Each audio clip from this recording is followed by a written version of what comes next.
Violento desalojo de los Abá guaraní de la comunidad Caapotí 1 de Itacrí, Alto Paraná, martes 15 de junio de 2021.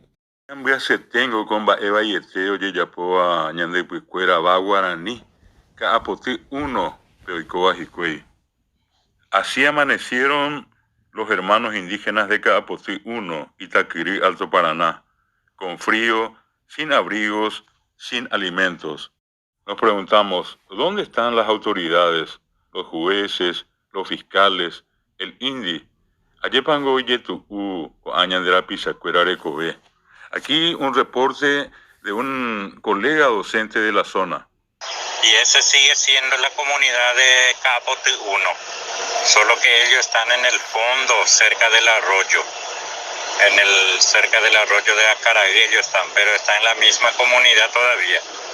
Solo que ellos hacia arriba, donde ellos estaban, no puede subir más porque ahí están las guardias, están los cacos azules resguardando, todo eso era. Rey pitimo sera mo chubecuera, y que tú remboja pirapire, oye yo guajangua, tembi uja, awamimi, chubecuera guana.